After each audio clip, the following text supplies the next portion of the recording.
वासुदेव, वासुदेव, आप कहाँ चले गए वासुदेव?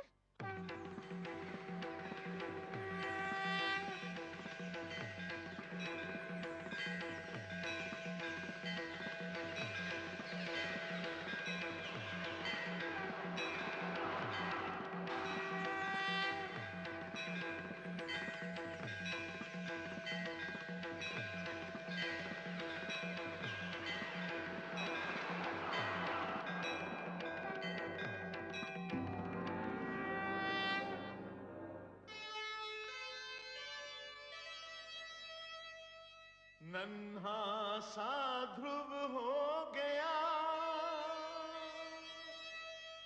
ऐसा भक्त महान,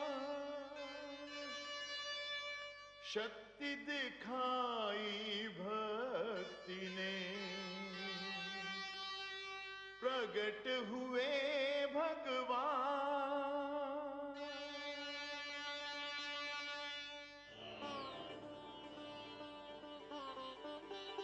वासुदेव, मैं कहीं नहीं गया वत्स ध्रुव। तुम मुझे अपने सम्मुख देखना चाहते थे ना? तो लो, देखो, मैं तुम्हारे नेत्रों के सामने उपस्थित हूं। तुम विजयी हुए पुत्र। तुमने मुझे जीत लिया। तुम्हारे जैसा तपस्वी न कभी हुआ है और न कभी होगा। तुमने सिद्ध कर दिया कि जीव ब्रह्म का ही एक अंश है और अपनी साधना से ब्रह्म को भी धरती पर ला सकता है। तुमने यह सिद्ध कर दिया वत्स कि सृष्टि की सबसे बड़ी शक्ति है भक्ति। वत्स ध्रुव, अब श्वास लेना आरंभ कर दो पुत्र। अब मैं कहीं नहीं जाऊंगा।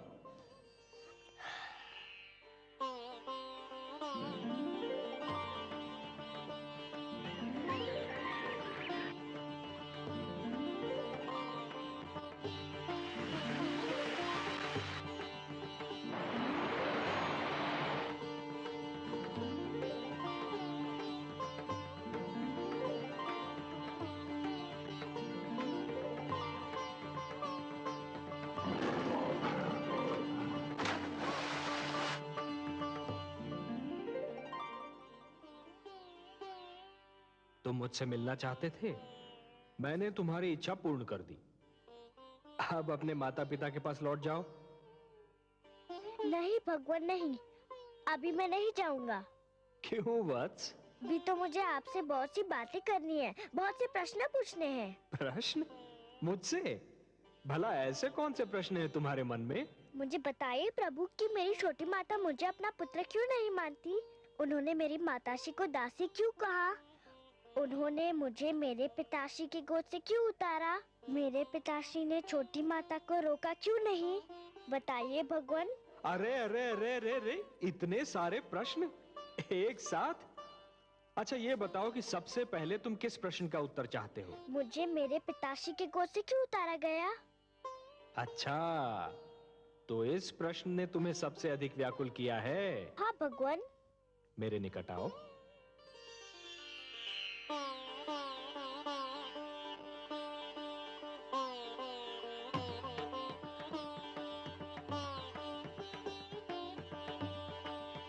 और निकट आओ वत्स। आओ वत्स।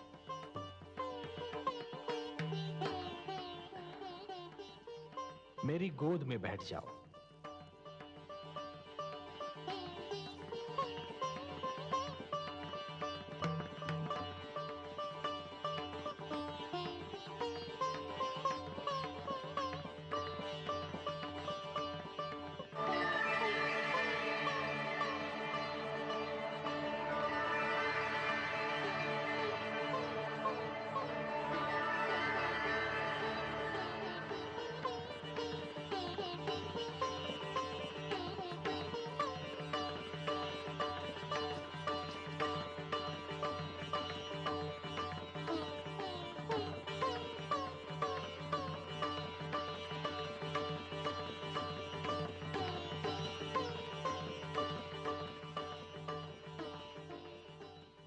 वत्स, अब और प्रश्न पूछने हैं मुझसे?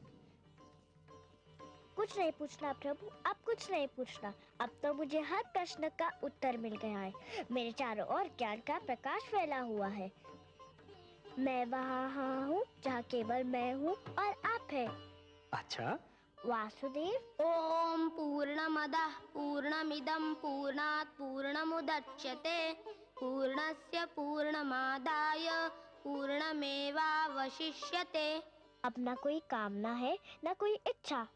आपकी गोद में आकर लगता है इसके सिवा हर वस्तु तुच्छ है।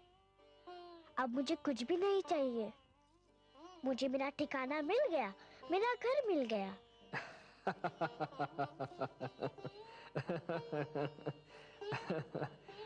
नहीं वत्स, मेरी गोद तुम्हारा ठिकाना नहीं, तुम्हारा घर नहीं। तुम्हारा घर तो वो कर्म भूमि है जिसका नाम है जीवन, संसार। भक्ति से तुमने मेरा मन जीत लिया, अब कर्म के माध्यम से तुम्हें परिवार का मन जीतना है। अपने परिवार की सेवा करके एक पुत्र धर्म को निभाना है। अपनी प्रजा को न्याय पर आधारित शासन देना है तुम्हें, कि फिर किसी बालक को अपने पिता की गोद से उतारा न जाए, मेरी खोज में यूं भटकना न पड़े। वत्स, जब तुम ये समस्त धर्म निभा लोगे ना, तो तुम्हें वो स्थान प्राप्त होगा जो संसार के रहते तुम्हारा नाम जीवित रखेगा। मैं तुम्हें वरदान देता हूं वत्स, कि मानव धर्म का निष्ठापूर्वक पालन करने के उपरांत तुम्हें नक्षत्र लोक में वो स्थान प्राप्त होगा जो तुम्हारे ही नाम से जाना जाएगा। इस धरती के वासी उसे ध्रुव लोक कहकर पुकारेंगे, जहां तुम सदा जगमगाते रहोगे। यही तुम्हारे कर्म का फल होगा वत्स। वासुदेव, मुझे बताइए कि कर्म क्या है? कर्म पूजा है वत्स, कर्म यज्ञ है, कर्म जीवन है, जीवन का आदर्श है। और जीवन क्या है देव?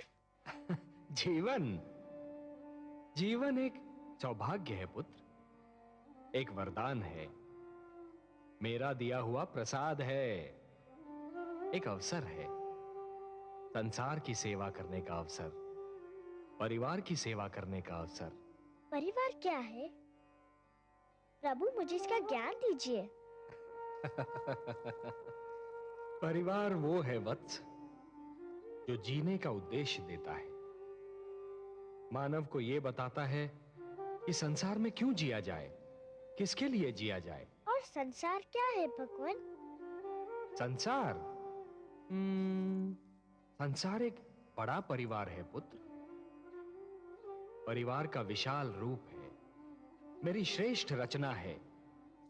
वसुधैव कुटुंबकम, ये सारी वसुधा, ये सारी धरती एक ही कुटुंब है, एक ही परिवार है वत्स। और यही मेरा मंत्र भी है। ये सारा संसार मेरी ही संतान है। संसार की सेवा करना अर्थात मेरी सेवा करना, संसार के भले के लिए जीना, ये एक सर्वोत्तम आदर्श है वत्स। ध्रुव, परंतु संसार के भले के लिए मर जाना, ये वो महान कार्य है जो प्राणी को मरकर भी अमर बना देता है। वत्स, जीवन की कर्म भूमि तुम्हें पुकार रही है वत्स। तुम्हारा परिवार तुम्हारी राह देख रहा है। जब तुम अपने परिवार का कल्याण करोगे, तभी समाज का कल्याण होगा, और जब समाज का कल्याण होगा, तभी सारे संसार का कल्याण होगा वत्स। यही विधि का विधान है। जाओ वत्स, अपने कर्म की ओर बढ़ो, जीवन में उतरो, संसार में प्रवेश करो। यशस्वी भव, यशस्वी भव। प्रणाम वासुदेव, आपने मुझे धर्म, कर्म, जीवन, मृत्यु सबके अर्थ बता दिए। आपको कोटि कोटि प्रणाम। आयुष्मान भव पुत्र, आयुष्मान भव।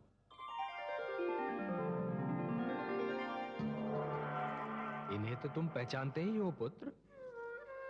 इनसे तुम कई बार मिल चुके हो। ये विष्णु प्रिया हैं, तुम्हारी माता लक्ष्मी। चाहिए माता, हम आपसे नहीं बोलते। क्यों पुत्र? आप चाहती तो मुझे बहुत पहले भगवान विष्णु की गोद में बिठा देती। बिठा देती तो आपका क्या बिगड़ जाता? मेरा कुछ नहीं बिगड़ता पुत्र, पर मैं माता हूं और तुम मेरे पुत्र। हर माता यही चाहती है कि उसका पुत्र महान बने।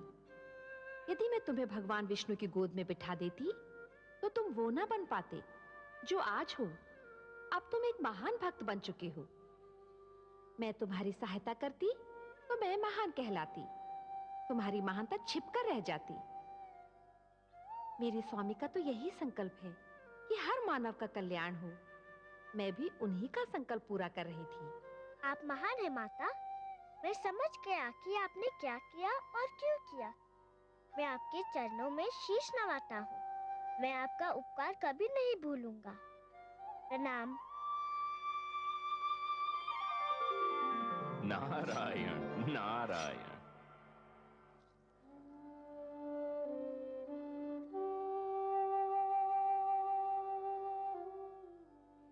गुरुदेव देखिए देखिए क्या चमत्कार हो गया।